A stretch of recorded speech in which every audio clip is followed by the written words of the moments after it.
السلام عليكم ورحمة الله وبركاته. إن الحمد لله نحمده ونستعينه ونستغفره ونعوذ بالله من شرور أنفسنا ومن سيئات أعمالنا. من يهده الله فلا مضل له ومن يضلل فلا هادي له. أشهد أن لا إله إلا الله وحده لا شريك له وأشهد أن محمدًا عبده ورسوله. يا أيها الذين آمنوا اتقوا الله حق تقاته ولا تموتن إلا وأنتم مسلمون. يا أيها الناس اتقوا ربكم الذي خلقكم من نفس واحدة وخلق منها زوجها وبث منهما رجالا كثيرا ونساء واتقوا الله الذي تساءلون به والأرحام إن الله كان عليكم رقيبا. يا أيها الذين آمنوا اتقوا الله وقولوا قولا سديدا يصلح لكم أعمالكم ويغفر لكم ذنوبكم ومن يطع الله ورسوله فقد فاز فوزا عظيما. أما بعد فإن أصدق الحديث كتاب الله وخير الهدي هدي محمد صلى الله عليه وعلى آله وسلم وشر الأمور محدثاتها وكل محدثة بدعة وكل بدعة ضلالة وكل ضلالة في النار.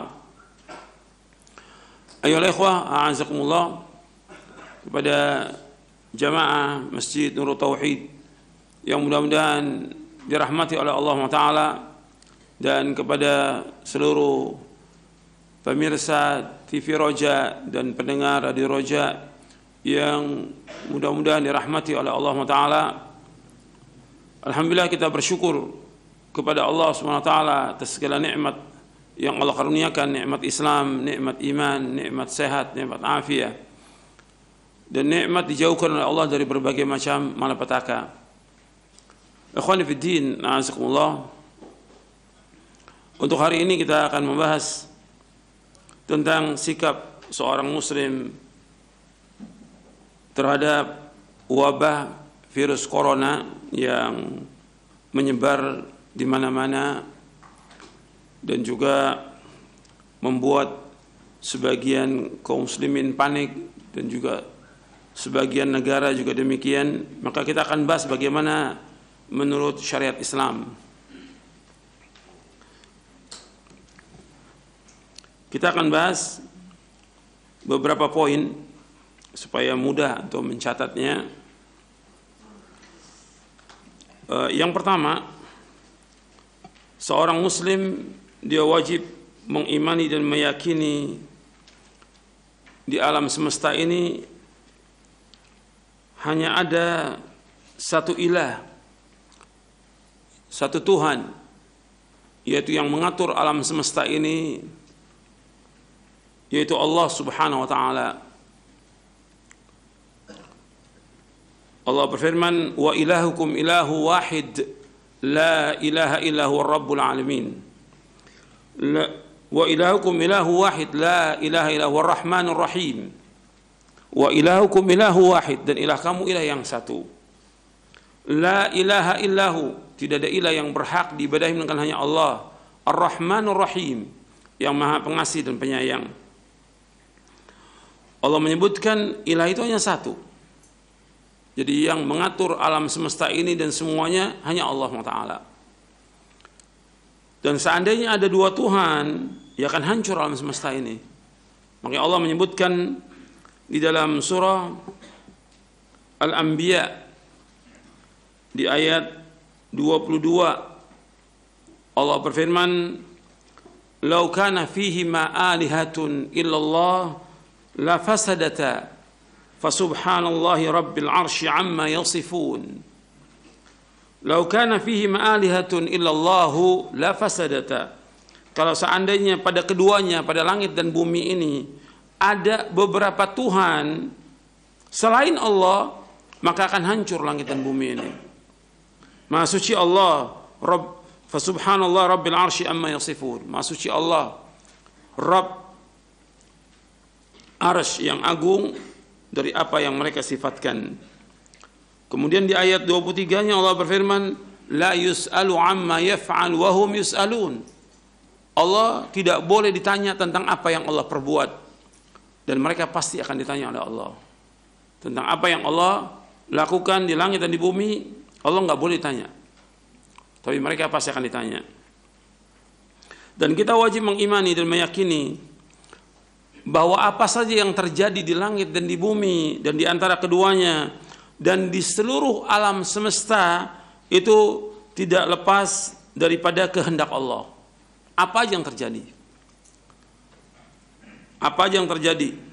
Adanya kehidupan, adanya kematian, adanya penciptaan, pemberian rezeki, kehidupan, kematian, adanya wabah penyakit, adanya gempa, adanya banjir, adanya peperangan, adanya pembunuhan, ada apa saja semuanya tidak lepas dari kehendak Allah. Ini wajib kita yakini sebagai seorang mukmin.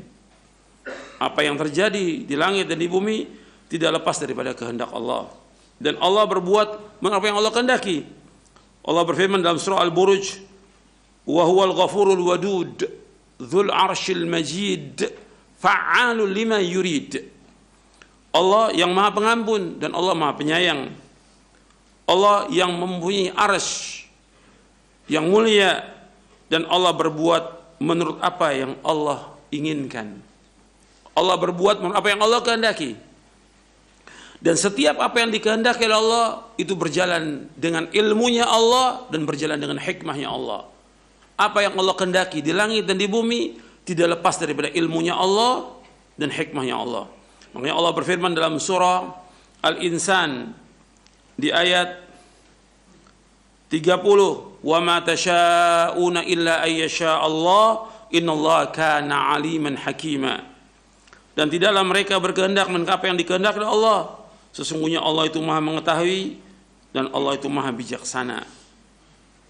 Jadi semua yang terjadi dan di langit dan di bumi enggak lepas daripada hikmahnya Allah. Maka dalam syarah akidah Ahlussunnah wal Jamaah di poin yang ke-40, ketika kita berbicara tentang masalah takdir, di syarah akidah Ahlussunnah wal Jamaah poin yang ke-40 tentang iman kepada qadar, takdir baik dan buruk, saya sebutkan ada 4 tingkatan di halaman 336 dalam buku syarah akidah Ahlussunnah wal Jamaah. Yang pertama ilmu, bahwa ilmunya Allah meliputi segala sesuatu, nggak ada yang satupun yang terluput dari ilmunya Allah. Apa yang terjadi di langit dan di bumi Allah pasti mengetahuinya. Nggak ada satupun yang tidak diketahui oleh Allah, tidak ada. Sekecil apapun pasti Allah tahu. Qad ahata bikulli syai'in ilma. Ilmunya Allah meliputi segala sesuatu. Bahkan Allah berfirman, antum lihat ayatnya di surah Al-An'am ayat 59, "Wa 'indahu mafatihul ghaibi la ya'lamuha illa hu wa ya'lamuha fil barri wal bahr wa ma tasqutu min waraqatin illa ya'lamuha wa la habatin fi dhulumatil ardi wa la ratbin wa la yabisin illa fi kitabim mubin." Di sisi Allah kunci-kunci semua yang gaib itu hanya ada pada Allah Taala. Hanya Allah yang memiliki kunci yang gaib. Allah mengetahui apa yang di daratan dan di lautan. Allah mengetahui tidak ada sehelai daun pun yang gugur yang Allah tidak mengetahuinya. Artinya satu helai daun yang gugur melainkan Allah mengetahuinya. Tidak ada sebutir biji pun dalam kegelapan bumi, dan tidak pula sesuatu yang basah atau yang kering, semuanya tertulis di dalam kitab yang nyata di Lauh Mahfuz. Artinya semua Allah tahu. Daun yang kering, yang basah di seluruh dunia Allah mengetahui. Semuanya Allah yang atur. Biji-biji yang itu Allah mengetahui. Dan semuanya tercatat dalam Mahfuz. Maka yang kedua, Al-Kitabah. Al-Kitabah, tingkatan yang kedua, bahwa Allah sudah catat semuanya. Apa yang terjadi di langit dan di bumi ini, semua sudah tercatat dalam Mahfuz. Enggak ada satupun yang terluput sama sekali. Dari makhluk ini yang diciptakan oleh Allah, diberikan rezekinya, ditentukan ajalnya, dan begitu juga kehidupan mereka bahagia atau tidak, itu semua sudah tercatat manusia ini. sampai manusia masuk surga, masuk neraka, semua sudah tercatat. Apalagi tentang berbagai macam kejadian yang ada di langit dan di bumi, itu semua sudah tercatat. Dan ini ditulis oleh Allah 50.000 tahun sebelum Allah menciptakan langit dan bumi. Dan Allah dan Nabi SAW bersabda, Inna awwala ma khalaqallahu al-qalam, qala lahu uktub, qala rabbi wa madza aktub, qala uktub maqadira kulli syai'in hatta taqum as-sa'ah. Yang pertama kali Allah ciptakanlah qalam. Lalu Allah berfirman kepada qalam itu, tulislah. Ia menjawab, wahai Rabbku, apa yang aku harus tulis? Allah berfirman, tulislah takdir segala sesuatu sampai terjadinya kiamat. Hadis ini sahih riwayat Abu Daud, Tirmidzi, Ibnu Abi Asim dalam kitabnya As-Sunnah, Al-Ajur dalam Asy-Syari'ah, Ahmad, Abu Daud At-Tawalisi dari sahabat Ubadah bin Samit. Hadis ini sahih. Kemudian Allah juga berfirman dalam surah Al-Hajj ayat 70, Alam ta'lam anna Allah ya'lamu ma fis sama'i wal ard, inna dzalika fi kitabin, inna dzalika 'ala Allah yasir. Tidakkah engkau mengetahui bahwa Allah mengetahui apa yang di langit dan di bumi? Sungguh yang demikian sudah terdapat dalam sebuah kitab, Lauh Mahfuz. Sesungguhnya yang demikian itu sangat mudah bagi Allah. Kemudian yang ketiga, al-masyiah. Al-masyiah itu mengimani masyiah, kehendak Allah yang pasti terlaksana, dan kudrah kekuasaan Allah yang meliputi segala sesuatu. Jadi semua yang terjadi di langit dan bumi tidak lepas daripada kehendak Allah Subhanahu wa taala. Kemudian yang keempat, al-khalq. Artinya segala sesuatu ini Allah yang menciptakannya. Allahu khaliqu kulli syai' wa huwa 'ala kulli syai'in wakil. Allah pencipta segala sesuatu dan Allah pemelihara segala sesuatu. Dalam surah Az-Zumar ayat 62. Allah juga berfirman dalam surah As-Saffat surah 37 ayat 96, wallahu khalaqakum wama ta'malun. Dan Allah yang menciptakan kamu dan apa yang kamu kerjakan. Ini 4 tingkatan yang wajib kita imani. Makanya berkaitan dengan apa yang terjadi, apakah tentang bencana, musibah, petaka, wabah virus corona, gempa, banjir, terjadinya peperangan, pembunuhan dan yang lain, semuanya sudah tercatat di Lauh Mahfuz. Dan semua berjalan dengan kehendak Allah. Dan seperti yang sudah saya sebutkan, bahwa ini tidak lepas dari ilmunya Allah dan juga hikmahnya Allah. Bahwa Allah itu, innallaha kana aliman hakima. Allah itu maha mengetahui dan Allah itu maha bijaksana. Dan hikmah Allah gak bisa kita ketahui semuanya. Ribuan hikmah terhadap apa yang semua terjadi. Al-Imam Ibnu Qayyim menyebutkan di dalam kitabnya tentang hikmah Allah. Di dalam kitabnya Syifa'ul Alil fi Masail Qada wal Qadar wal Hikmah wat Ta'lil. Kata Imam Ibnu Qayyim rahimahullah, andai kata kita bisa menggali hikmah Allah yang terkandung dalam ciptaan dan urusannya, maka tidak kurang dari ribuan hikmah. Namun akal kita sangatlah terbatas, pengetahuan kita sangat sedikit, dan ilmu semua makhluk akan sia-sia, tidak ada artinya jika dibandingkan dengan ilmunya Allah Subhanahu wa taala. Artinya ilmu seluruh makhluk ini, ilmunya dibandingkan dengan ilmunya Allah itu enggak sebanding. Sebagaimana sinar lampu yang sia-sia tidak ada artinya di bawah sinar matahari. Dan ini pun hanya gambaran saja, yang sebenarnya tentu lebih dari sekedar gambaran ini. Ini dalam kitab Syifa'ul Alil fi Masail Qada wal Qadar wal Hikmah wa Ta'lil. Sekarang kita masuk yang kedua. Ya, Allah mempunyai semua urusan sebagaimana Allah berfirman dalam surah Al-A'raf ayat 54, lahul khalq wal amr tabarakallahu rabbul alamin. Bagi Allah itu semua ciptaan, bagi Allah semua urusan, dan Allah Maha Suci Rabbul Alamin. Kemudian yang kedua, sikap seorang muslim tatkala menghadapi malapetaka, menghadapi bencana atau wabah penyakit seperti yang sekarang, wabah penyakit corona. Seorang muslim harus melihat kepada diri, melihat kepada keluarga, melihat kepada masyarakat tentang dosa-dosa apa yang mereka telah kerjakan. Sebab apa yang terjadi tidak lepas dari perbuatan manusia dan dosa-dosa manusia. Apa yang terjadi itu enggak lepas daripada perbuatan manusia dan dosa-dosa manusia. Allah berfirman di dalam surah Asy-Syura di ayat 30, "Wa ma asabakum min musibatin fabima kasabat aydikum wa ya'fu an katsir." Apa saja musibah yang menimpa kalian dengan sebab dosa-dosa kalian, dan Allah banyak memberikan maaf kepada kalian. Allah menyebutkan apa saja yang menimpa kita itu dosa, sebabnya dosa. Dan kerusakan yang ada juga disebabkan karena perbuatan manusia. Kerusakan yang ada ini disebabkan karena perbuatan manusia. Kalau kita lihat terjadinya kerusakan di daratan, di lautan dengan perbuatan dosa manusia. Kita melihat dalam surah Ar-Rum. Surah Ar-Rum ayat 41, ayat 42. Allah berfirman, "Dhahara al-fasadu fil barri wal bahri bima kasabat aydin nas liyudhiqahum ba'dal ladzi 'amilu la'allahum yarji'un." Telah tampak kerusakan di daratan dan di lautan dengan sebab tangan-tangan manusia, agar Allah merasakan kepada mereka sebagian dari apa yang mereka kerjakan, agar mereka kembali kepada Allah Subhanahu wa taala. Kemudian di ayat 42-nya Allah berfirman, "Qul siru fil ardi fanzuru kaifa kana Qul siru fil ardi fanzuru kaifa aqibatul ladzina min qabl kana aktsaruhum musyrikin."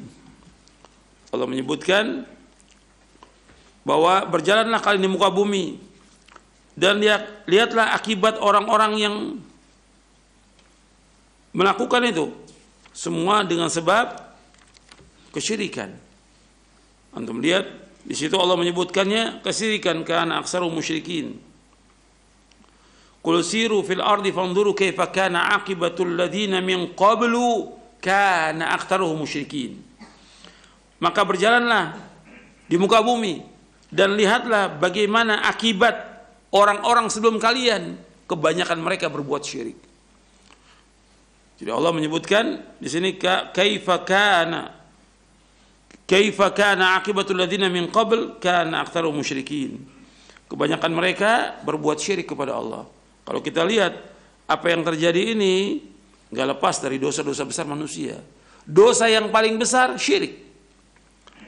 Banyak orang-orang yang menyekutukan Allah Subhanahu wa taala, menduakan Allah, memalingkan ibadah kepada Allah. Ini kesyirikan. Maka Allah memberikan hukuman akibat perbuatan mereka. Dan Allah juga menyebutkan di dalam ayat yang lain bahwa semuanya dengan sebab manusia. Dalam surah An-Nisa di ayat 79, apa yang mengenai kita itu sebab dosa kita. Ma asabaka min hasanatin faminallah wa ma asabaka min sayyi'atin famin nafsik wa arsalnaka lin-nasi rasula wa kafa billahi syahida. Dan apa saja yang menimpa kamu dari kebaikan itu dari Allah. Wa ma asabaka min sayyi'atin, dan apa saja yang menimpa kamu dari kejelekan famin nafsik. Dijelaskan dalam tafsir Ibnu Katsir, min nafsik ay bi dzambika, ay bi sababi dzambika, dengan sebab dosa-dosa kamu.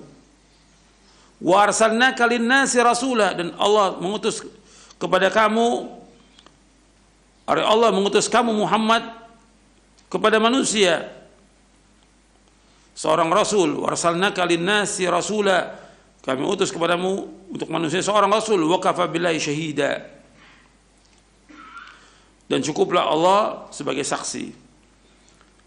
Artinya Allah telah mengutus kepada manusia ini seorang rasul, dan rasul itu menjelaskan bagaimana amal-amal yang dapat mendekatkan diri kepada Allah, dan juga menjelaskan amal-amal yang membawa ke surga dan amal-amal yang membawa manusia ke neraka.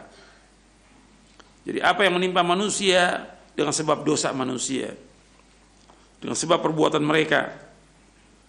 Bahkan Allah menyebutkan dalam ayat yang lain, kalau seandainya Allah azab ini manusia dengan sebab perbuatan dosa manusia, nggak ada yang tertinggal di muka bumi ini. Semuanya dibinasakan oleh Allah. Cuma Allah tunggu, dikasih waktu. Kalau Allah mau, dihabiskan semuanya. Karena dosa yang dilakukan sudah banyak. Dosa apa yang nggak dilakukan? Apalagi kalau lihat di negeri kita, di Indonesia ini, apa aja semua dosa dilakukan. Kesyirikan, pendustaan kepada Allah dan Rasulnya, penghinaan kepada Rasulullah, dan yang lainnya. Dan lagi dosa bid'ah, dosa-dosa besar dan lainnya.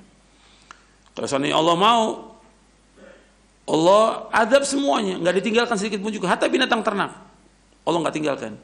Allah sebutkan dalam surah Fatir di ayat 45. Dalam surah Fatir ayat 45 Allah berfirman, "Walau yu'akhidullahu an-nasa bima kasabu ma taraka 'ala dhahriha min dabbah. Walakin yu'akhirukum ila ajalin musamma fa idza ja'a ajaluhum fa innallaha kana bi'ibadihi basira." Kalau seandainya Allah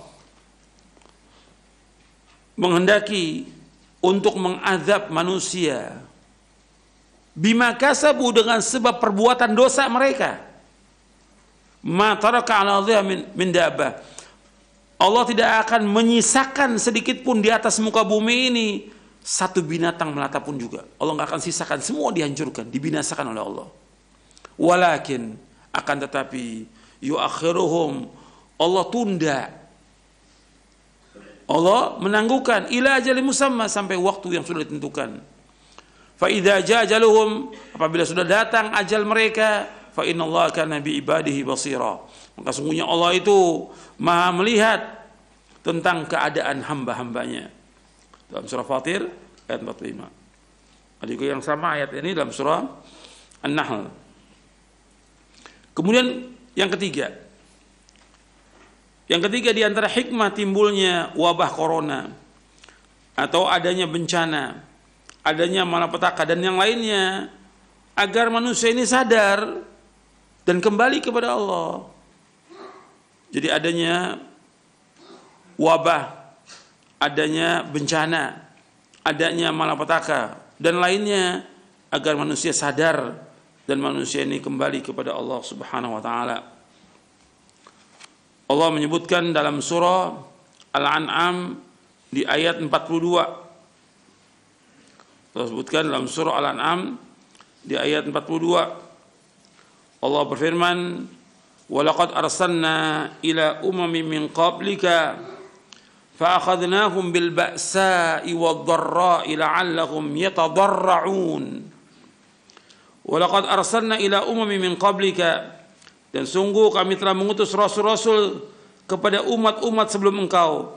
فأخذناهم, kemudian kami siksa mereka, بالبأساء والضراء, dengan menimpakan kemelaratan dan kesengsaraan, لعلهم يتضرعون, agar mereka memohon kepada Allah dengan kerendahan hati.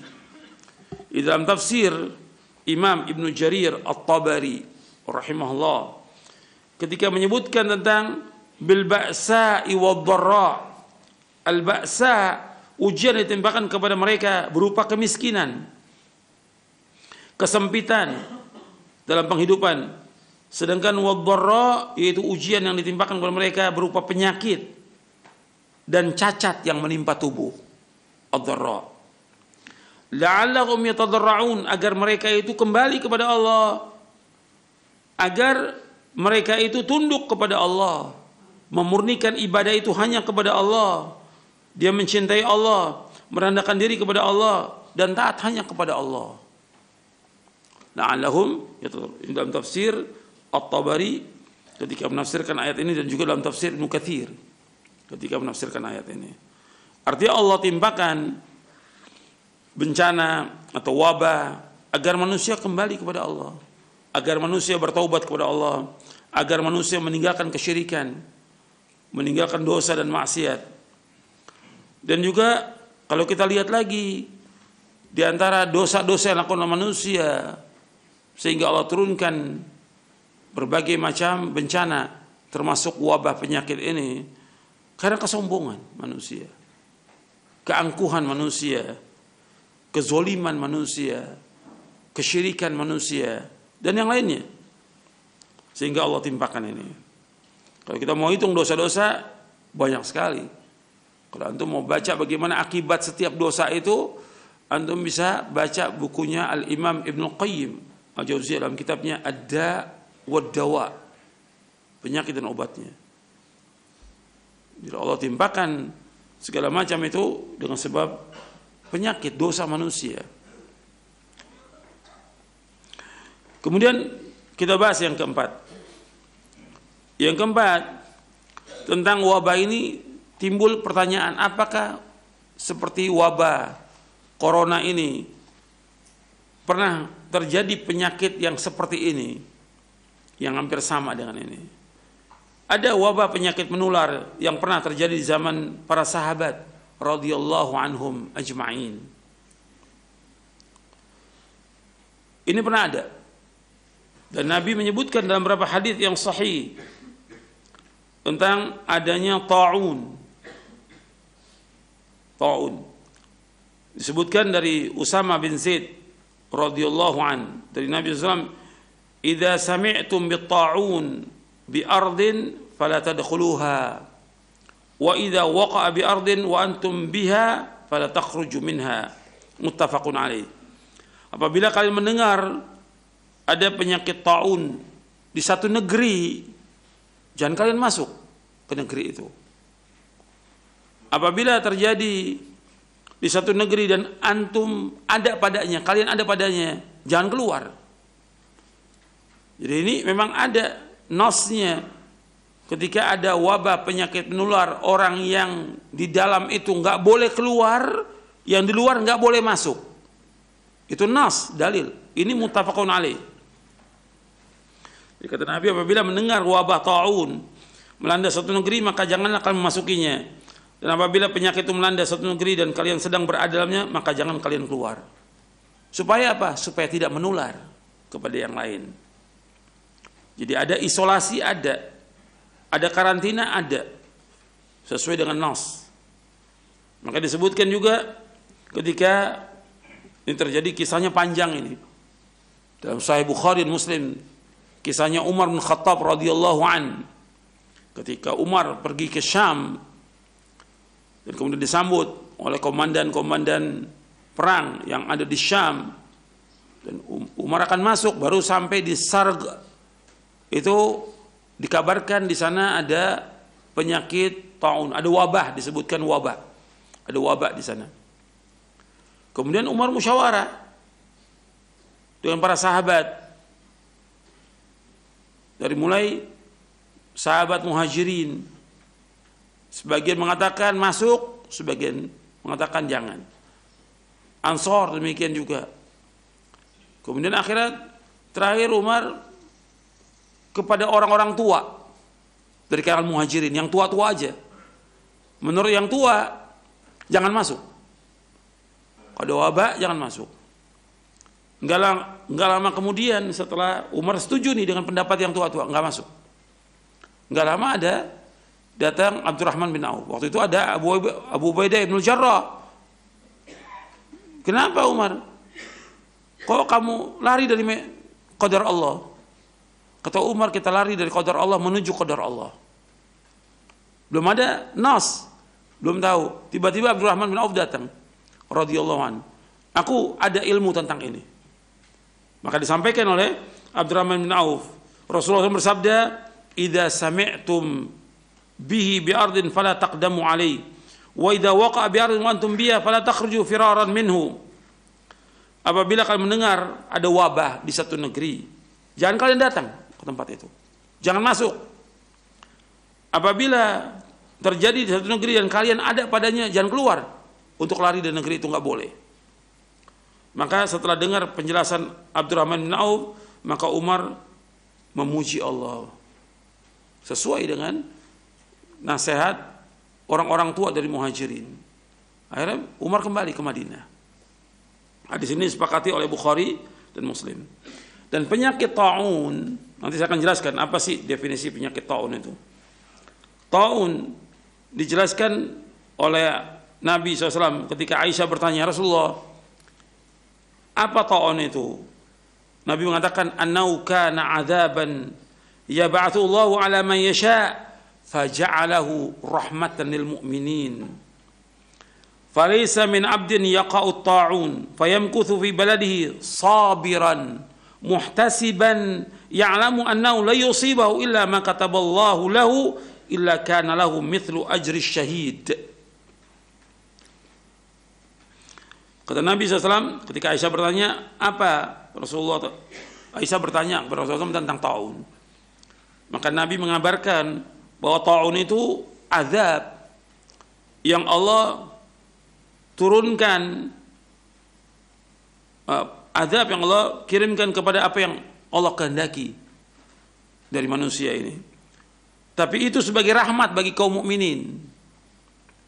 Dan tidaklah seorang hamba yang mengalami penyakit taun kemudian dia tinggal tetap di negerinya, tidak keluar, sabar dan mengharapkan ganjaran dari Allah, dan dia meyakini bahwa tidak akan menimpa dia kecuali apa yang Allah sudah takdirkan bagi dia, melainkan orang mukmin ini mendapatkan ganjaran seperti ganjaran orang yang mati syahid. Hadis ini sahih, diriwayatkan oleh Imam Bukhari. Dalam riwayat yang lain, dalam riwayat Bukhari dan Muslim disebutkan at-ta'un rijsun au adzabun ala bani Israil au ala man kana qablakum. Dulu ta'un itu sebagai siksaan dan azab atas bani Israel atau orang-orang sebelum kalian. At-ta'un dijelaskan oleh Imam An-Nawawi dalam kitabnya Syarah Sahih Muslim.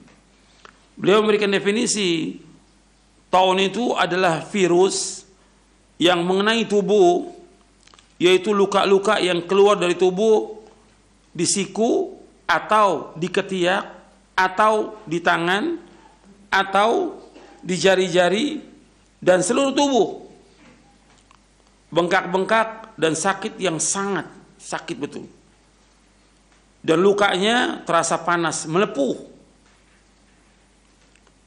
menjadi hitam sekitar bagian anggota tubuh atau hijau warnanya atau seperti warna merah lembayung, keruh, jantung berdebar-debar dan muntah-muntah. Ini penjelasan Imam Nawawi.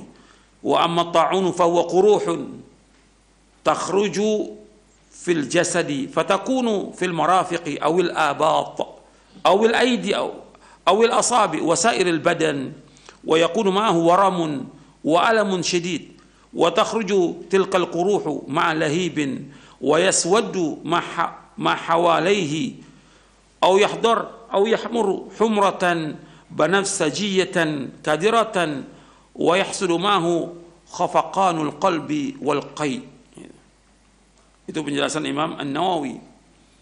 Jadi ta'un itu virus yang mengenai tubuh, luka-luka yang keluar dari tubuh di siku atau di ketiak atau di tangan atau jari-jari dan seluruh tubuh. Timbulnya tadinya bintik-bintik, kemudian bengkak-bengkak, luka dia panas sekali dan sakit gitu. Warnanya berubah, bisa hitam sekitarnya, bisa berwarna hijau atau warna merah lembayung, dan jantung itu berdebar-debar dan muntah-muntah. Biasanya kalau sudah begitu nggak lama meninggal ya.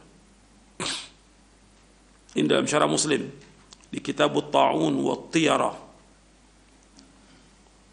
Sekarang kita masuk, ini penjelasan tentang ta'un. Apakah corona itu sama dengan ta'un? Sebagian ulama menyebutkan ya hampir sama. Gitu. Tapi jelas tidak sama kejadiannya. Antara sebabnya dan juga kejadiannya nggak sama. Tapi karena penyakit ini menular, ta'un menular. Pada asalnya Nabi menyebutkan tidak ada penyakit menular, la adwa wa la tiyara. Dalam hadis Bukhari dan Muslim, nggak ada penularan penyakit, nggak ada. Nggak ada juga anggapan sial. Tapi Nabi menyebutkan, ya Rasulullah, saya punya onta yang kudis dan yang lain sehat. Ternyata onta ini yang lain jadi ikut kudis. Kata Nabi, tidak bisa onta itu dengan sendiri menularkan, tidak bisa. Faman a'dal awal siapa yang pertama kali menularkan itu? Siapa? Allah Rabbul Alamin. Artinya adanya penyakit nular dengan kehendak Allah. Kalau Allah nggak kehendaki, nggak terjadi itu. Penyakit yang paling berbahaya, artinya perbuatan yang berbahaya, sihir. Sihir berbahaya. Bisa membunuh orang, mematikan orang, membuat orang gila, menceraikan suami istri. Allah sebutkan dalam surah Al-Baqarah ayat 102. Tapi Allah menyebutkan di situ tentang bahaya sihir, wa ma hum bidarrina bihi min ahadin illa biidznillah. Dan tidak ada satupun yang bisa membahayakan seorang pun juga kecuali dengan izin Allah. Artinya semua berjalan menularnya itu dengan izin Allah. Sekarang kita masuk yang kelima. Yang kelima, sikap seorang muslim, ini pengulangan dari yang sebelumnya, terhadap virus wabah corona ini. Yang pertama dari yang kelima ini, kita wajib beriman dan yakin bahwa semua urusan di tangan Allah. Ini pengulangan ini harus terus diingatkan. Jadi yang kelima ini, yang pertama kita wajib beriman dan yakin bahwa semua urusan di tangan Allah. Apa yang terjadi semua dengan kehendak Allah dan takdir Allah. Allah tetapkan 50.000 tahun sebelum Allah menciptakan langit dan bumi. Dan hadisnya ada di Syarah Aqidah. Kita melihat di halaman 337, poin yang ke-40. Nabi bersabda, kataballahu maqadir al-khalaiqi qabla an yakhluqa as-samawati wal arda bi 50,000 sanah. Bahwa Allah telah mencatat seluruh takdir makhluk 50.000 tahun sebelum Allah menciptakan langit dan bumi. Hadis ini sahih riwayat Muslim, Tirmidzi, Ahmad, Abu Daud, At-Tayalisi dari sahabat Abdullah bin Amr bin As. Artinya semuanya sudah Allah catat. Bahkan terjadi begini, bencana begini, wabah begini, semua sudah tercatat loh mahfud. Enggak ada satupun yang terluput dari ilmunya Allah. Semua tercatat loh mahfud. Kemudian kalau sudah demikian, mestinya kita tambah meyakini. Yang kedua, kita wajib meyakini.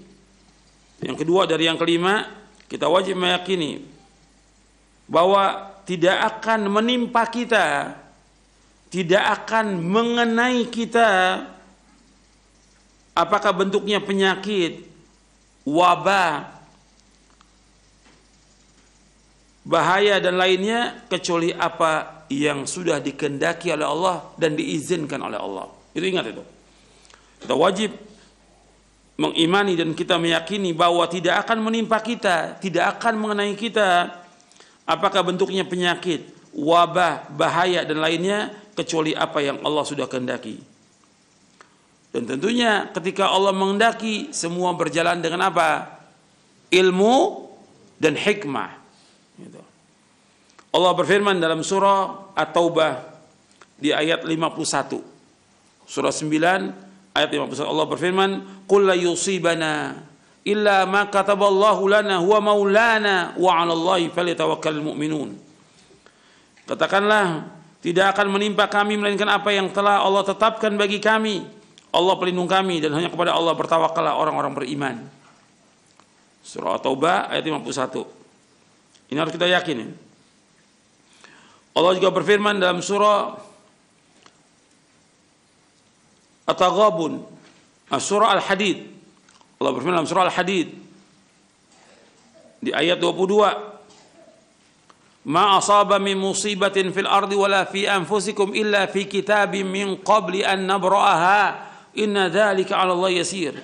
Apa aja musibah ya yang ada di bumi dan juga diri kalian, apa saja musibah yang menimpa di bumi dan pada diri kalian, melainkan sudah tercatat dalam kitab sebelum kami mewujudkannya. Sungguh yang demikian itu mudah atas Allah. Allah juga berfirman dalam surah At-Taghabun ayat 11. Ma asaba min musibatin illa biiznillah. Wa may yu'min billahi yahdi qalbahu wallahu bikulli syai'in alim. Tidak ada satupun musibah yang menimpa seorang kecuali dengan izin Allah. Dan barang siapa beriman kepada Allah, insya Allah akan memberi petunjuk kepada hatinya. Dan Allah Maha mengetahui segala sesuatu. Dan juga hadis. Ini ayat, ada beberapa ayat hadis Nabi yang antum sudah ketahui dan sudah hafal di Arba'in An-Nawawi, hadisnya Ibnu Abbas yang Nabi menyebutkan SAW, wa'lam annal ummata law ijtama'at ala yanfa'uka bi syai'in lam yanfa'uka illa bi syai'in qad katabahu Allahu lak wa in ijtama'u ala yadurruka bi syai'in lam yadurruka illa bi syai'in qad katabahu Allahu 'alaika rufi'atil aqlamu wa jaffatis suhuf. Kata Nabi SAW, ketahuilah seandainya umat ini semuanya berkumpul untuk memberikan manfaat kepadamu dengan sesuatu, maka mereka nggak akan bisa berikan manfaat kepada kamu kecuali apa yang Allah sudah tuliskan untuk kamu. Dan seandainya mereka berkumpul untuk memberikan bahaya kepada kamu, nggak akan bisa mereka berikan bahaya kepada kamu kecuali sesuatu yang Allah sudah tetapkan atas kamu. Hadis ini sahih. Artinya kalau ada orang memberikan manfaat kepada kita, kalau Allah nggak kehendaki nggak bisa. Kita jualan ini, dagang, sudah kebayang untungnya dagangan itu. Dan udah banyak orang pesan dagangan oleh kita. Tiba-tiba semua membatalkan. Ini kehendak Allah. Nggak akan bisa memberikan manfaat kecuali apa yang Allah sudah tetapkan buat kita. Atau orang makan bayakan kita. Ada umpamanya 5 orang mau bunuh kita. Ini sudah bawa pisau, tapi Allah tidak kehendaki, nggak akan bisa membahayakan kita. Sehebat apapun, sekuat apapun dia. Itu harus kita ingat tuh. Nggak akan menimpa kita kecuali apa yang Allah sudah tetapkan buat kita. Ini harus yakin kita. Sehingga tidak menimbulkan ketakutan yang luar biasa seperti yang terjadi sekarang ini. Nggak akan menimpa kita kecuali apa yang Allah sudah takdirkan. Karena apa? Sudah diangkat pena, sudah kering catatan. Artinya Allah sudah tetapkan semuanya. Nggak akan berubah apa yang Lauh Mahfuz itu. Hadis ini sahih dari Imam Tirmidzi, Ahmad dan yang lainnya.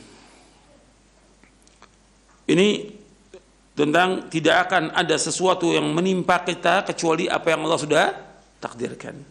Sekarang yang keenam. Yang keenam, kita wajib untuk tawakal kepada Allah. Artinya menyerahkan urusan dan menyandarkan hati kita hanya kepada Allah.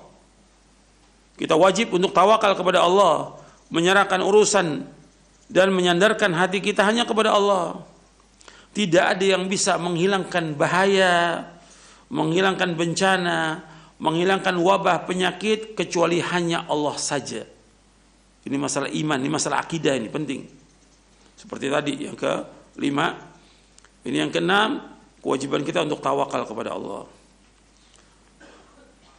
Menyerahkan semua urusan kepada Allah. Karena tidak ada yang bisa menghilangkan bahaya kecuali Allah. Nggak ada yang bisa menghilangkan penyakit kecuali Allah. Nggak ada yang bisa menghilangkan wabah virus corona kecuali Allah. Nggak ada yang bisa menghilangkan malapetaka dan bencana kecuali Allah. Nggak ada yang bisa menghilangkan kesulitan kita kecuali Allah.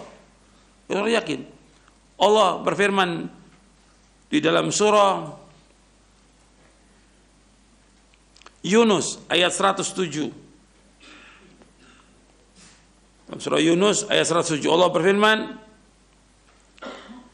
wa iyamsaskallahu bidurrin fala kashifa lahu illa hu wa yuridka bi khairin fala radda li fadlihi yusibu bihi man yasha'u min ibadi wa huwal ghafurur rahim. Apabila Allah menimpakan kepada kamu bahaya apa aja, penyakit, wabah, nggak ada yang bisa menghilangkan kecuali hanya Allah. Dan apabila Allah mengendaki kebaikan, nggak ada yang bisa menolak karunia Allah. Allah memberikan kepada siapa yang Allah kehendaki dari hambanya, dan Allah Maha Pengampun dan Allah Maha Penyayang. Allah juga berfirman dalam surah Al-An'am, surah yang ke-6 ayat 17, wa iyamsaskallahu bidurrin fala kashifa lahu illa hu wa iyamsaska bi khairin fa huwa ala kulli syai'in qadir. Apabila Allah menimpakan kepada kamu bahaya, penyakit, wabah atau yang lainnya, tidak ada yang bisa menghilangkan semua itu kecuali hanya Allah.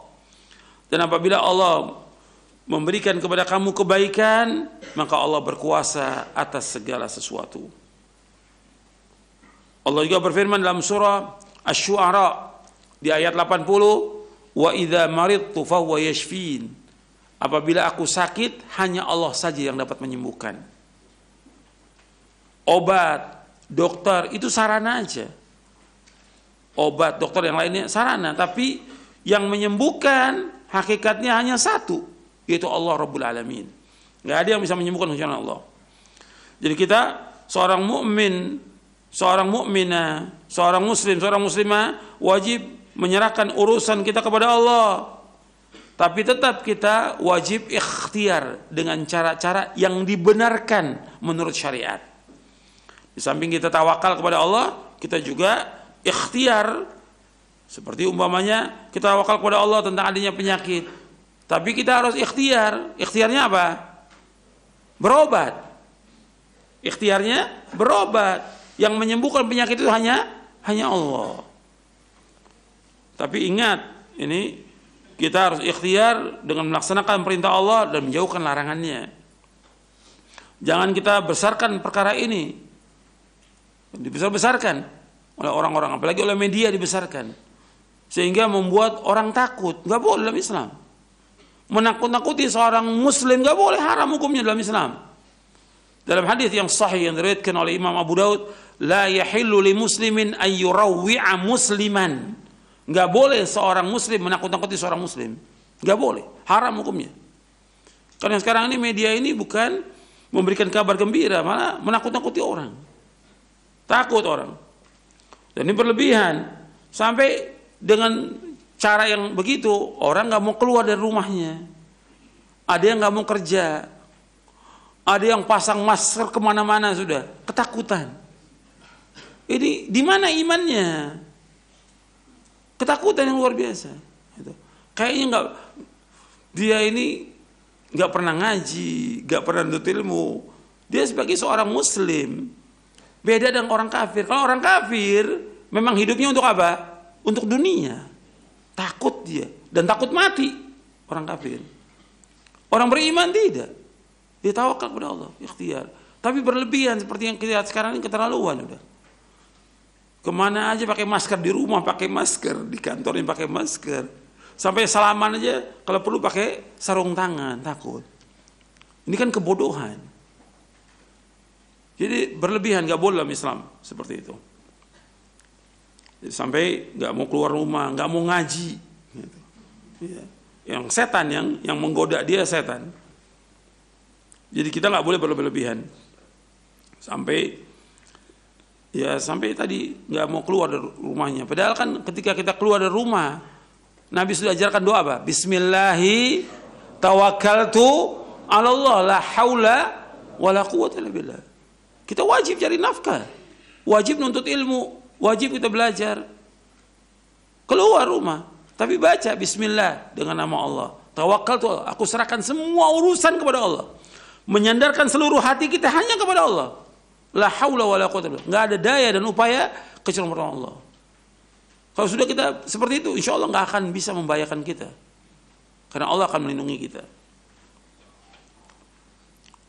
Dan kita harus ingat, jangan kita sampai berlebih-lebihan tentang masalah ini.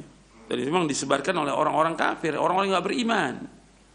Orang Muslim nggak seperti itu sikapnya. Yang ketujuh, Rasulullah SAW sudah mengajarkan apabila sakit segera berobat dan yang menyembuhkan hanya Allah Ta'ala. Rasulullah sudah mengajarkan apabila sakit segera berobat dan yang menyembuhkan hanyalah Allah SWT. Dan cara pengobatan penyakit yang diajarkan dalam syariat Islam ini mencakup dua jenis. Cara pengobatan dalam syariat Islam ini mencakup dua jenis. Yang pertama, at-tibbul wiqai, yaitu terapi preventif, pencegahan.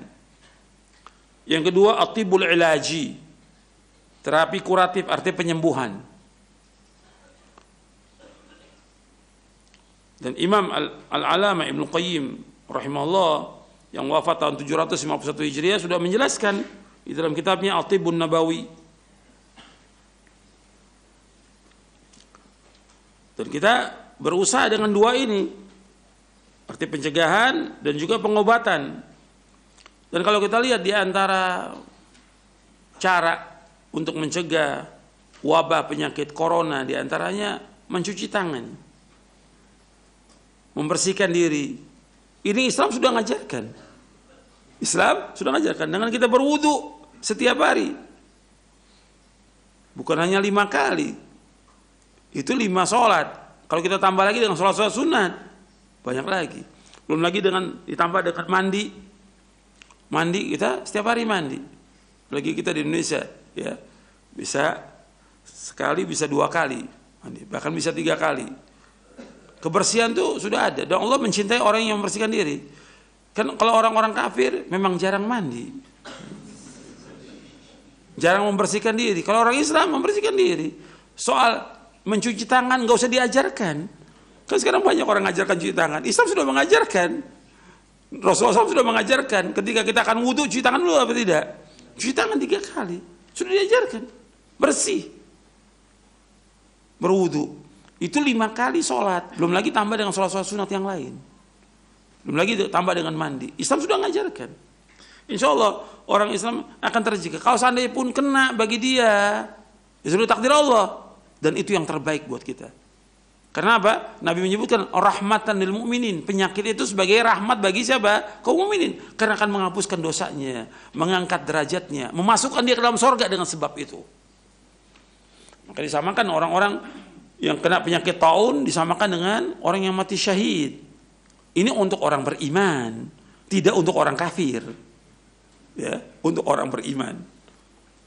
Makanya disuruh kita untuk membersihkan diri. Dan Allah mencintai orang membersihkan diri. Innallaha yuhibbut tawwabina wa yuhibbul mutatahhirin. Allah mencintai orang bertaubat dan Allah mencintai orang-orang yang membersihkan diri. Dan kita seperti diajarkan tentang bersin. Bersin juga kita dianjurkan kalau bersin itu meletakkan tangan. Kata Nabi dalam satu hadis yang hasan yang diriwayatkan oleh Imam Al-Hakim dan Imam Al-Baihaqi dalam Syu'abul Iman dari sahabat Abu Hurairah radhiyallahu an. Dan hadis ini hasan. Nabi bersabda sallallahu "Idza atasa ahadukum falyadha kaffaihi ala wajhi wal yahfidh sautahu." Apabila seorang dari kamu itu bersin, berbangkis, diletakkan 2 telapak tangannya. Tutup ini, tutup. Kalau bersin, berbangkis, bukan dibuka, ditutup. Kemudian wal yahfidh sautahu. Kemudian hendaknya dia merendahkan suaranya. Bukan sengaja dikeraskan suaranya. Wal yahfidh sautahu. Nabi sudah mengajarkan. Kalau orang bersin ditutup. Meskipun bersin ini dicintai oleh Allah. Kalau nguap dibenci oleh Allah. Allah yuhibbul utas wa yakrahu tatha'ub. Dalam hadis yang sahih, Allah mencintai orang bersin dan membenci orang yang menguap. Tapi ketika nguap disuruh kita untuk menutup juga. Disuruh untuk menutup. Kita dalam sholat ditutup, apalagi di luar sholat. Disuruh kita tutup mulut kita ketika kita menguap. Begitu juga bersin. Diletakkan kedua telapak tangan di wajah ini. Kalau kita bersin. Bukan dibuka. Jadi soal masalah penularan penyakit, Islam sudah mengajarkan. Islam sudah mengajarkan. Cuma ini kan jarang dibahas hadisnya. Gitu. Jadi kalau bersin itu tutup mukanya. Kemudian rendahkan suaranya. Dan harus kita ingat bahwa setiap penyakit itu pasti ada obatnya. Setiap penyakit pasti ada obatnya. Itu harus kita ingat tuh. Jangan kita takut. Penyakit apa aja itu pasti ada obatnya. Nggak mungkin penyakit nggak ada obatnya, nggak mungkin sudah. Setiap penyakit pasti ada obatnya. Di dalam buku Hikmah di Balik Musibah, di buku saya sebutkan di halaman 40 dan seterusnya bahwa setiap penyakit itu ada obatnya, pasti ada obatnya, pasti. Bapak Rasulullah bersabda, "Ma anzalallahu da'an illa anzalalahu shifaan." Allah tidak menurunkan penyakit melainkan pasti Allah menurunkan obatnya. Hadis sahih riwayat Imam Bukhari. Nabi juga bersabda SAW, "Likulli da'in dawa, fa idza usiba dawa'ud da' bara'a bi'idznillah azza wajal." Setiap penyakit pasti ada obatnya. Jika suatu obat tepat atau manjur untuk suatu penyakit, maka penyakit itu akan sembuh dengan izin Allah. Hadis sahih riwayat Muslim dari sahabat Jabir. Jadi kalau ada penyakit itu pasti ada obatnya. Cuma ada yang tahu, ada yang tidak tahu. Bahkan dalam hadis yang lain Rasulullah bersabda, "Innallaha khalaqad da'a wad dawa fatadawau wa la tatadawu biharam." Sesungguhnya Allah yang menciptakan penyakit dan obatnya, maka berobatlah dan janganlah berobat dengan obat yang haram. Ini hadis sahih riwayat Dulabi dalam kitabnya Al-Kuna wal Asma, dihasankan oleh Syekh Al-Albani dalam silsilah hadis as-sahihah di juz yang keempat dari sahabat Abu Darda. Nabi juga bersabda SAW, "Innallaha lam yaj'al shifa'akum fi haramin." Sesungguhnya Allah tidak menjadikan kesembuhan dari penyakit kalian pada apa-apa yang haram. Hadis hasan li ghairi dari Imam Abu Ya'la. Rasulullah SAW juga bersabda, "Innallaha lam yaj'al shifa'akum fi ma harrama 'alaikum." Sesungguhnya Allah tidak menjadikan kesembuhan penyakit kalian pada apa-apa yang diharamkan atas kalian. Hadis sahih riwayat Imam Bukhari dari sahabat Ibnu Mas'ud, dan hadis ini dimausulkan oleh Imam At-Tabrani dalam kitabnya Mu'jamul Kabir. Ada setiap penyakit ada obatnya, maka kita disuruh untuk berobat. Tapi Allah nggak akan jadikan obat itu dari yang haram, nggak mungkin. Umpamanya obat dari khamar nggak mungkin. Atau obat, umpamanya ada orang berobat dari yang haram, dari ular, nggak boleh. Nggak ada obat. Setiap yang haram bukan obat, penyakit.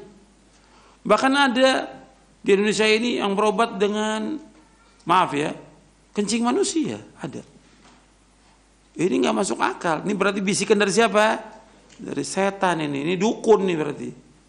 Karena setan menyuruh untuk yang haram. Nggak mungkin. Dan nggak akan sembuh. Karena haram. Air kencing manusia, air seni manusia haram. Jadi nggak mungkin Allah menciptakan obat itu dari yang haram. Kemudian yang kedelapan. Yang kedelapan, kita dianjurkan untuk banyak berdoa kepada Allah. Karena yang dapat mengabulkan semua doanya Allah, yang menghilangkan malapetaka Allah, yang menghilangkan wabah penyakit Allah, yang menghilangkan bencana Allah, yang menghilangkan kesulitan, kesedihan hanya Allah. Kita disuruh untuk berdoa kepada Allah Subhanahu wa ta'ala, banyak berdoa. Ini penting, ini doa penting. Ini senjatanya orang beriman, itu berdoa. Di dalam surah Al-Mu'min surah Ghafir ayat 60 Allah berfirman, "Wa qala rabbukum ud'uni astajib lakum innal ladzina yastakbiruna 'an ibadati sayadkhuluna jahannama dakhirin." Allah berfirman, "Berdoalah kalian semuanya kepadaku, niscaya aku akan kabulkan doa kalian. Sesungguhnya orang-orang yang sombong, yang tidak mau beribadah kepada aku akan masuk neraka jahanam dalam keadaan hina." Allah juga berfirman dalam surah Al-Baqarah ayat 186, "Wa idza sa'alaka 'ibadi 'anni fa inni qarib ujibu da'watad da'i idza da'an falyastajibu li wal yu'minu bi la'allahum yarshudun." Apabila hamba-hambaku bertanya kepadamu Muhammad tentang aku, katakan aku dekat. Aku mengabulkan permohonan orang yang berdoa apabila dia berdoa kepadaku. Hendaknya mereka itu memenuhi perintahku dan beriman kepadaku agar mereka bisa memperoleh kebenaran. Rasulullah juga bersabda, "Ad-du'a wal ibadah." Doa itulah ibadah. Kemudian Rasul membacakan ayat surah Al-Mu'min ayat 60 yang tadi kita baca. Hadis sahih riwayat Abu Daud dan Tirmidzi. Nabi juga bersabda, "Inna du'a yanfa'u mimma nazala wa mimma lam yanzil fa'alaikum ibadallah bid-du'a."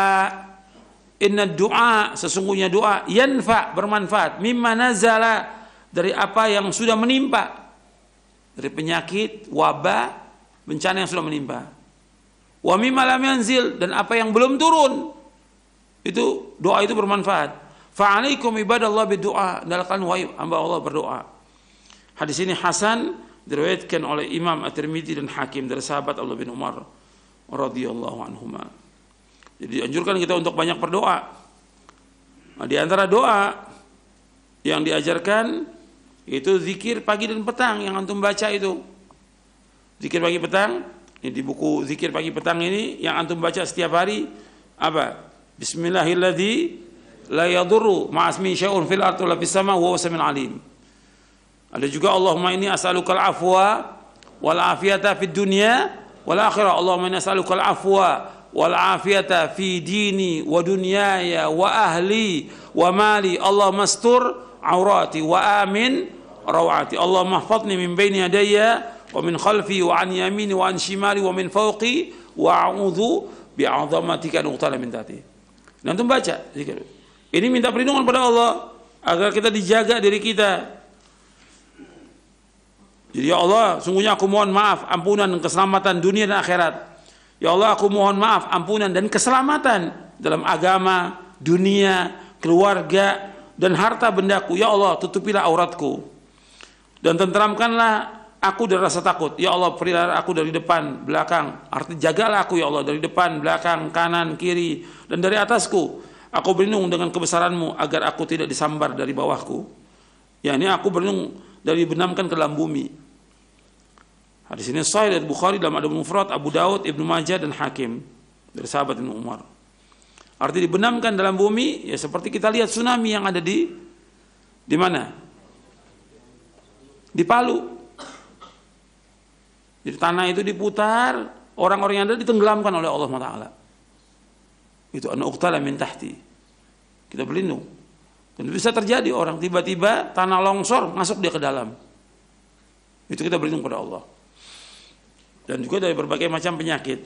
Di antaranya juga kita baca di doa wirid ini ada, antum catat di halaman 303. Yaitu doa Allahumma jannibni munkaratil akhlaq wal ahwa wal a'mali wal adwa. Allahumma jannibni munkaratil akhlaq wal ahwa wal a'mal wal adwa. Ya Allah, jauhkanlah aku dari berbagai macam kemungkaran akhlak, wal ahwa, dan juga hawa nafsu, wal a'mal, dan juga amal-amal yang mungkar, yang jelek, wal adwa, dan berbagai macam penyakit. Hadis ini sahih, diriwayatkan oleh Imam Ibnu Hibban dan Hakim.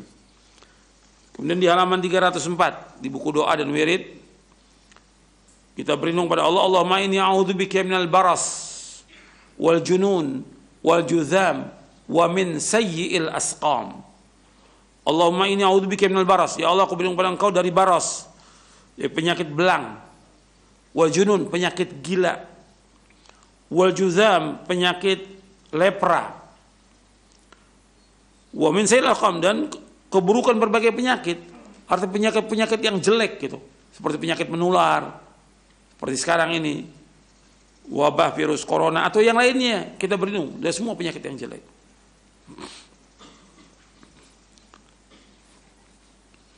Ini doa-doa yang kita baca ketika kita menghadapi yang demikian. Artinya setiap hari kita bisa baca di waktu sujud doa-doa ini.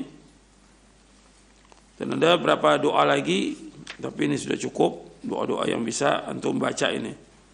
Banyak doa-doa yang bisa antum baca, tapi ini sudah cukup.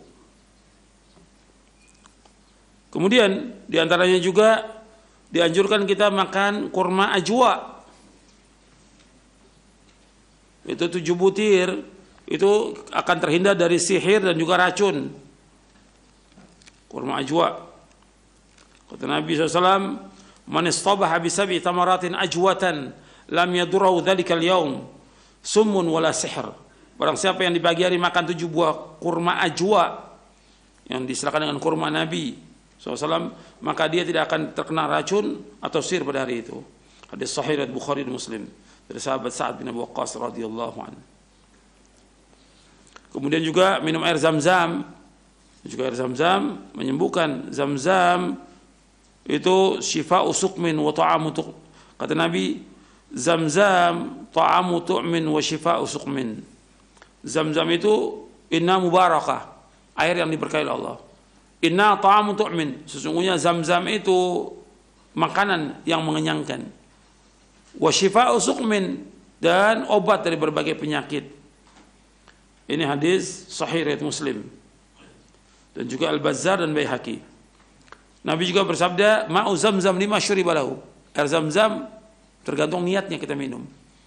Kalau kita ingin disembuhkan penyakit, akan disembuhkan. Kalau niatnya supaya kuat hafalan kita, akan diberikan kekuatan hafalan. tergantung dari niatnya. Kemudian juga dengan madu, dengan habbatus sauda, ini ada di buku Hikmah di Balik Musibah, nanti antum lihat tentang berobat dengan madu dan juga berobat dengan habbatus sauda. Dan habbatus sauda ini mengobati berbagai penyakit kecuali kematian. Kalau ajal dannya datang ya nggak bisa diobati. Itu diantaranya. Kemudian sekarang kita masuk yang ke-9. Yang ke-9, sikap seorang mukmin dalam menghadapi kejadian apa saja yang menimpa kita, keluarga, masyarakat, dan lainnya, kewajiban kita untuk sabar. Allah SWT menyuruh kita untuk sabar. Allah SWT menyuruh kita untuk sabar. Dan Allah memuji orang-orang yang sabar. Karena Allah menyebutkan bahwa ini akan diuji manusia ini. وَلَنَبْلُوَنَّكُمْ بِشَيْءٍ مِنَ الْخَوْفِ وَالْجُوعِ وَنَقْصٍ مِنَ الْأَمْوَالِ وَالْأَنْفُسِ وَالثَّمَرَاتِ وَبَشِّرِ الصَّابِرِينَ الَّذِينَ إِذَا أَصَابَتْهُمْ مُصِيبَةٌ قَالُوا إِنَّا لِلَّهِ وَإِنَّا إِلَيْهِ رَاجِعُونَ أُولَئِكَ عَلَيْهِمْ صَلَوَاتٌ مِنْ رَبِّهِمْ وَرَحْمَةٌ وَأُولَئِكَ هُمُ الْمُهْتَدُونَ. Dan sungguh-sungguh kami akan menguji manusia dengan sedikit ketakutan, kelaparan, kekurangan harta, jiwa dan buah-buahan, dan sampaikan kabar gembira kepada orang-orang yang sabar.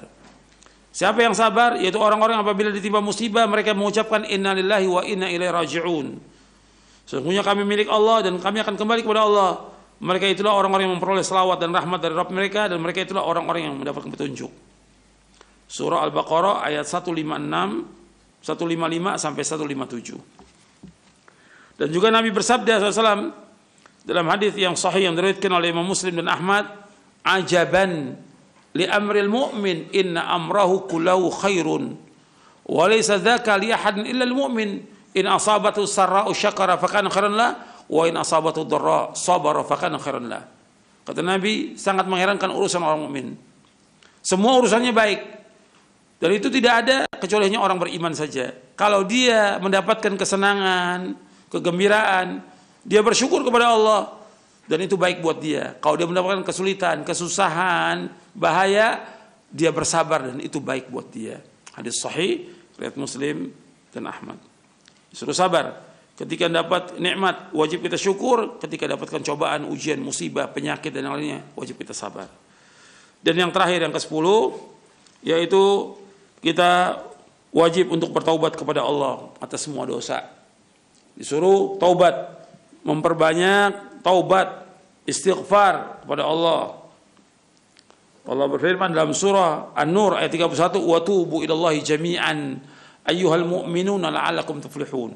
Taubatlah kepada Allah semuanya wahai yang beriman agar kalian menjadi orang-orang yang sukses. Dan juga dalam surah At-Tahrim ayat 8, ya ayyuhalladzina amanu tubu ilallahi taubatan nasuha.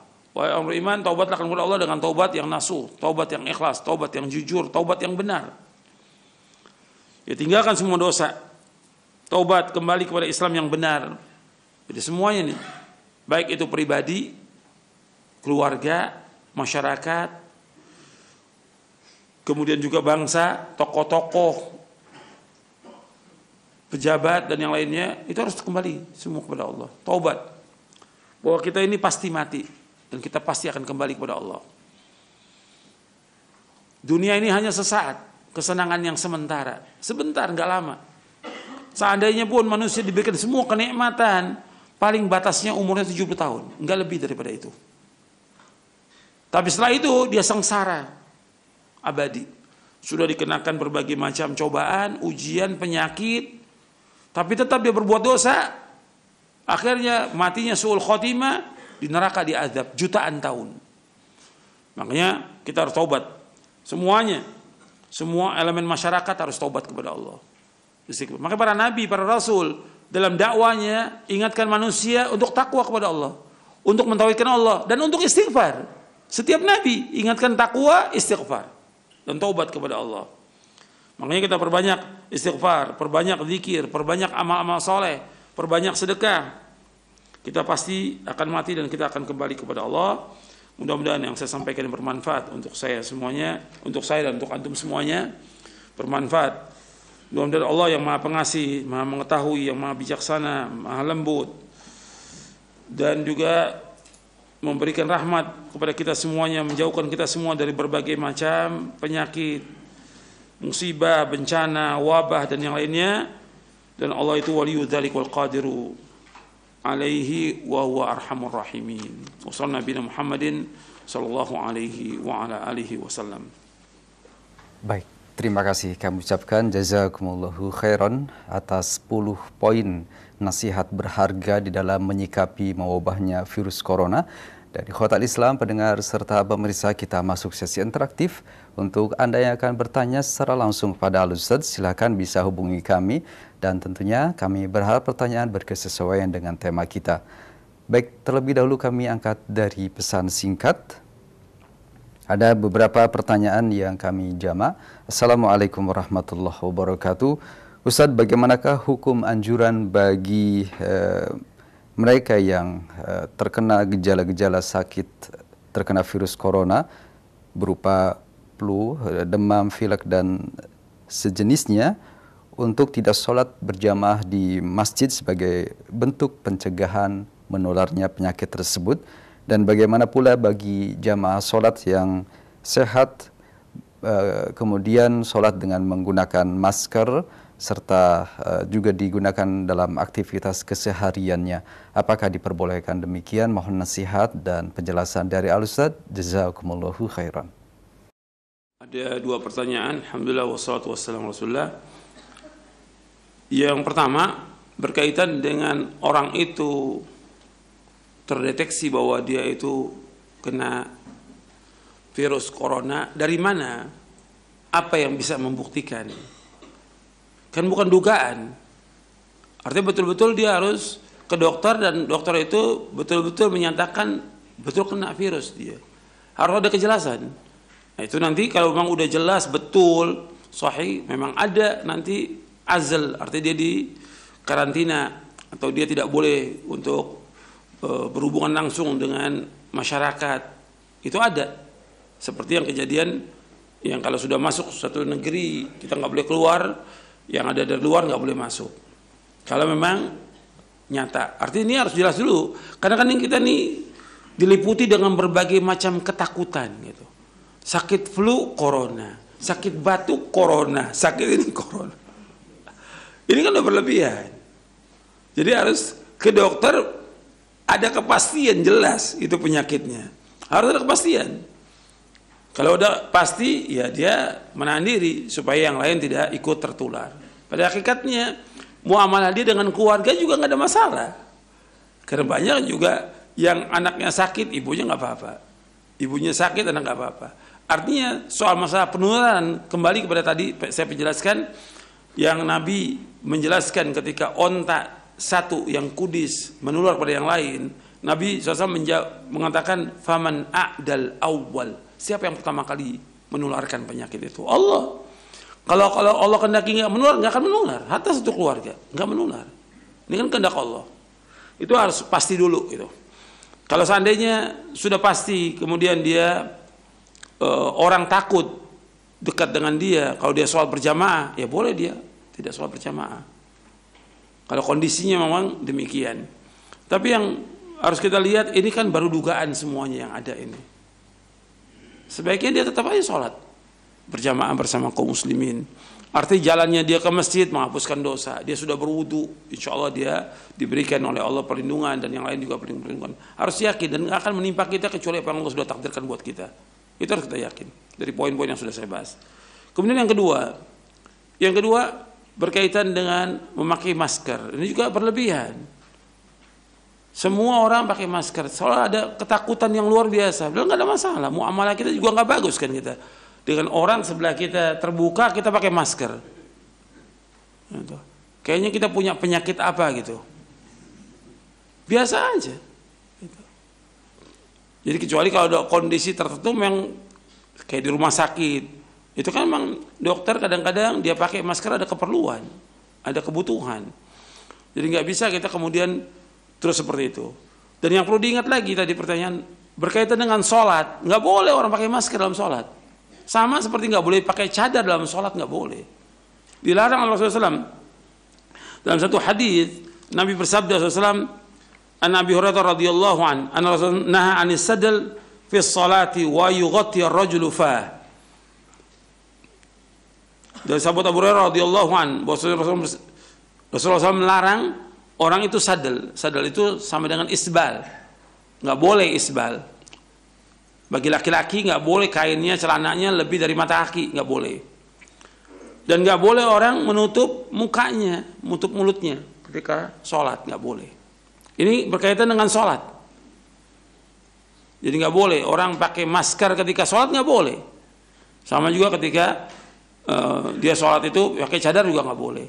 Sama ketika ihram, ketika orang itu mulai melaksanakan ibadah haji atau umrah, ketika dia sudah mulai mengucapkan labbaika Allahumma umratan, maka nggak boleh dia pakai masker, nggak boleh juga pakai cadar, nggak boleh. Ini ketentuan syariat, dilarang oleh Rasulullah Sallallahu Alaihi Wasallam. Yang tadi hadisnya riwayatnya Abu Daud dari Ibnu Khuzaimah, hadisnya Hasan. Nah, yang lain. Jazakumullahu khairan jawaban dan nasihat Al-Ustaz. Kita angkat masih dari pesan singkat Ustaz. Assalamualaikum warahmatullahi wabarakatuh. Ustaz, apakah boleh menetapkan bahwa wabah penyakit ini yang terjadi di suatu negeri merupakan azab balasan dari Allah Subhanahu wa taala karena mereka telah menindas kaum muslimin? Mohon nasihat dan penjelasan Al-Ustaz. Jazakumullahu khairan. Iya. Kalau berkaitan dengan orang kafir itu azab. Berkaitan dengan orang kafir itu azab memang.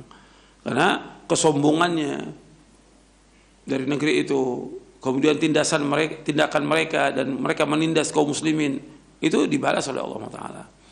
Tapi sekarang penyakit ini sudah menular ke beberapa negeri Islam.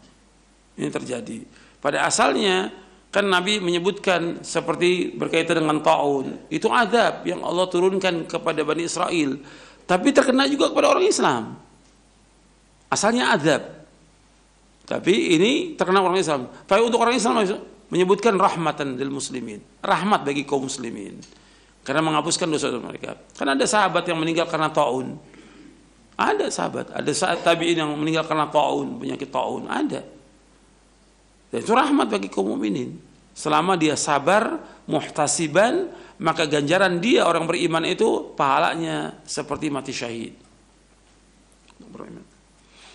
Jadi hukumnya sebagian ulama ketika menjelaskan apakah taun masuk kepada wabah corona masuk pada taun, ya hampir sama, tapi mengatakan sama tidak, gitu. Karena beda jenis penyakitnya. Wallahu alam. Yang lain. Jazakumullahu khairan jawaban dan nasihat dari Ustaz. Untuk selanjutnya kami coba angkat dari penelpon 0218236543 untuk Anda, silahkan. Assalamualaikum. Waalaikumsalam warahmatullahi wabarakatuh. Silakan pertanyaannya. Ini Ustaz, masalah penyakit juga walaupun bukan corona ini. Bagaimana kalau ada orang yang kena penyakit keluar masuk rumah sakit tapi orangnya tidak pernah mengerjakan sholat, tidak puasa, apakah juga bisa menghapuskan dosa-dosanya Ustaz? Iya. Mohon penjelasan. Syukron. Baik. Wa iyyakum. Waalaikumsalam warahmatullahi wabarakatuh. Silakan Ustaz. Pertanyaannya hampir sama dengan pertanyaan yang sebelumnya. Kalau tadi berkaitan dengan orang kafir, sekarang berkaitan dengan orang yang meninggalkan sholat. Nggak sholat, nggak puasa. Ya azab buat dia. Karena dosanya sudah besar. Meninggalkan sholat, satu kali aja meninggalkan sholat, dosanya lebih besar dari dosa membunuh. Dosanya lebih besar daripada dosa berzina. Dosanya lebih besar daripada dosa mencuri. Ini disebutkan oleh Al-Imam Ibnu Qayyim dalam kitabnya As-Salah wa Hukmu Tarikiha. Besar dosanya yang meninggalkan sholat itu. Jadi itu azab buat dia karena dosanya yang besar. Apalagi meninggalkan puasa. Kalau seandainya dia meninggalkannya itu karena dia memang menolak syariat Islam tentang sholat, ya sudah kafir dia. Oh, dia sudah tolak sholat itu. Bagi saya nggak wajib umpamanya. Atau pokoknya saya nggak mau sholat. Udah. Memang udah keyakinan itu kafir. Tapi kalau dia karena kebodohan, karena kemalasan, dia masih meyakini sholat yang 5 waktu itu wajib, masih meyakini, dia tetap muslim, tapi tetap ada akibat dari perbuatan dosanya. Dosanya berat itu dengan meninggalkan sholat sekali. Belum lagi dosa-dosa yang lain yang dilakukan. Jadi kita harus ingat itu dosa itu punya pengaruh terhadap diri kita. Jadi apapun yang Allah timpakan itu dengan sebab dosa. Tadi sudah saya sebutkan ayatnya dalam surah Asy-Syura dan juga dalam surah An-Nahl dan yang lainnya. Silakan yang lain. Terima kasih, jazakumullahu khairan jawaban dan nasihat halusan. Selanjutnya dari telepon kembali kami coba sapa pendengar dari Jakarta Timur, silahkan. Assalamualaikum warahmatullahi wabarakatuh. Waalaikumsalam warahmatullahi wabarakatuh. Silahkan pertanyaannya Ibu. Assalamualaikum Pak Ustadz. Ini Pak Ustadz, saya yakin dan sangat yakin ya segala sesuatu datangnya hanya dari Allah. Yeah. Cuma pertanyaan saya, apakah virus corona itu paling berbahaya dibanding sama virus-virus yang lain? Karena kok sampai ada larangan umroh, sejak dulu kan belum pernah ada gitu terdengar larangan umroh gitu, kok sekarang ada larangan umroh karena wabah karena virus corona itu. Jadi apakah itu paling berbahaya gitu Pak Ustadz? Padahal saya yakin banget yakin sekali semuanya itu datangnya dari Allah Pak Ustadz. Baik. Assalamualaikum warahmatullahi wabarakatuh. Waalaikumsalam warahmatullahi wabarakatuh. Terima kasih Ibu pertanyaannya, silahkan Ustaz. Pertanyaannya diajukan ke pemerintah Saudi, bukan ke saya. Tetapi saya akan jawab juga bahwa setiap negara, setiap kota itu punya kebijakan masing-masing. Mereka tentunya ketika mengambil keputusan ya sudah musyawarah antara umaroknya dengan juga ulamanya. Mereka mengambil keputusan juga nggak sembarangan. Artinya pelarangan seperti ini, dia juga nggak mau bahwa negerinya akan datangi oleh orang-orang yang berpenyakit, yang mengorbankan rakyatnya. Nggak mau mereka juga. Atau tadinya nggak ada penyakit menular, jadi timbul penyakit menular. Mereka punya kebijakan, dan itu haknya mereka, haknya negara. Tentang dilarangnya masalah umroh itu kebijakan mereka yang kita nggak tahu. Dan juga kalau soal bukan hanya kerugian itu bukan hanya dari luar, negara itu juga rugi. Nggak ada orang datang tuh rugi. Tapi kenapa dia ngambil kebijakan demikian? Ya tentunya dia sudah memikirkan maslahat dan mafsadahnya. Soal masalah umroh itu dilarang bukan baru sekarang, haji dilarang. Udah berkali-kali dulu. Di zaman-zaman dulu tahun abad ketiga, abad keempat dulu, waktu orang-orang Syiah menguasai Mesir itu kan sempat mereka membunuh orang-orang yang menunaikan ibadah haji, sehingga haji ditutup. Dan mereka bukan hanya ngambil Hajar Aswad, orang Syiah itu, Qaramita, dipindahkan dan itu bertahun-tahun dilarang itu haji orang dari seluruh dunia. Dan itu hanya kalau nggak salah udah 6 atau 7 kali pernah dilarang itu di zaman dahulu. Jadi bukan baru pelarangan itu. Dilihat kepada maslahat dan bahaya. Kalau dibiarkan jamaah haji itu datang, bisa dibunuhin oleh orang-orang Syiah, sehingga dilarang. Sama dengan kejadian sekarang umroh dilarang. Yang rugi bukan hanya travel umroh, bukan. Saudi juga rugi. Tapi kenapa mereka ambil kebijakan? Karena menurut mereka berbahaya. Setelah mereka juga musyawarah dan yang lainnya. Jadi kita seorang muslim, kita lihat untuk diri kita. Ketika kita melihat untuk masyarakat, itu perlu ada penjelasan yang lainnya. Karena kita nggak akan mampu. Sama bicara soal negara, lebih lagi. Ya, kadang-kadang orang nggak melihat dirinya. Saya yakin, betul kita yakin, orang lain belum tentu yakin. Gitu.